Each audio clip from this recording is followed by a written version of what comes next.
सच्चाई जो आपको कोई नहीं बताता, पैसा, सत्ता और धोखा।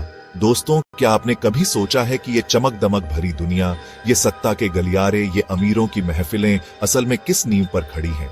क्या कभी आपके मन में ये सवाल उठा है कि जो लोग खुद को देश का रखवाला, समाज का हितैषी, गरीबों का मसीहा बताते हैं, वो असल में क्या है? आज हम आपको सच्चाई से रूबरू कराने जा रहे हैं। उस सच्चाई से जिस पर पर्दा डालने की हर मुमकिन कोशिश की जाती है, उस सच्चाई से जिसके बारे में बात करने की हिम्मत कोई नहीं करता। ये कहानी है धोखे की, ये कहानी है विश्वासघात की, ये कहानी है उस व्यवस्था की जो हमें बेवकूफ बनाकर, हमारे हक को मारकर अपना खजाना भर रही है। तैयार हो जाइए, क्योंकि आज हम पर्दाफाश करेंगे उन चेहरों का, उन साजिशों का, जो आपको अंधेरे में रखकर आपके भविष्य के साथ खिलवाड़ कर रहे हैं।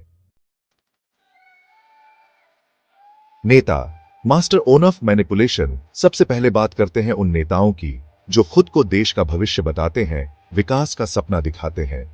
लेकिन क्या आपने गौर किया है इनके दोहरे चरित्र पर? एक तरफ ये भाईचारे की बात करते हैं, दूसरी तरफ समाज को धर्म, जाति और भाषा के नाम पर बांटने की हर मुमकिन कोशिश करते हैं। चुनाव के समय ये बड़े बड़े वादे करते हैं, गरीबी हटाने की कस्में खाते हैं, लेकिन सत्ता में आते ही जनता को भूल जाते हैं। इनके राज में भ्रष्टाचार चरम पर होता है, सरकारी खजाना लूटा जाता है और गरीब होता जाता है। विश्व असमानता रिपोर्ट 2022 के अनुसार भारत में शीर्ष 10% और 1% के पास राष्ट्रीय आय का क्रमशः 57% और 22% हिस्सा है, जबकि निम्नतम 50% वर्ग का हिस्सा मात्र 13% है। ये आंकड़े खुद बयान कर रहे हैं इनकी असलियत। फिर भी हम क्या करते हैं? हम इनके झूठे वादों पर भरोसा करके वोट देते हैं और फिर 5 साल तक पछताते हैं। कब तक चलेगा ये खेल? कब तक हम इनके हाथों की कठपुतली बने रहेंगे? अमीर लोग, वेल्थ ओवर वेलफेयर। अब बात करते हैं उन अमीरों की जो अपनी दौलत के दम पर सिस्टम को कंट्रोल करते हैं। ये नेताओं को खरीदते हैं, अपने लिए कानून और फिर खुद को समाज सेवी बताते हैं। ये चैरिटी करते हैं, लेकिन असल मकसद होता है टैक्स बचाना, अपना बिजनेस बढ़ाना और पब्लिक इमेज चमकाना। इनके लिए जनता सिर्फ एक जरिया है, अपनी दौलत बढ़ाने का एक जरिया। इनके चैरिटेबल फाउंडेशन असल में मनी लॉन्ड्रिंग के अड्डे होते हैं। ये गरीबों के नाम पर करोड़ों कमाते हैं और फिर उस पैसे को विदेशों में भेज देते हैं। ये समानता और स्थिरता की बात करते हैं, लेकिन उन्हीं समस्याओं को बढ़ावा देते हैं जिनसे वे हमें बचाने का वादा करते हैं। ये कम वेतन पर मजदूरों से काम करवाते हैं, पर्यावरण को नुकसान पहुंचाते हैं और टैक्स चोरी करते हैं। अब आते हैं उन नकली कल्याण संगठनों पर जो अनाथ बच्चों, बाढ़ राहत और शांति के नाम पर आपके इमोशंस का फायदा उठाते हैं। ये आपके दिए हुए पैसे का इस्तेमाल करते हैं अपनी जेबें भरने के लिए, महंगी गाड़ियां खरीदने के लिए। ये दिखाते हैं कि वो गरीबों की मदद कर रहे हैं, लेकिन असल में वो गरीबी को ही अपना बिजनेस बना लेते हैं।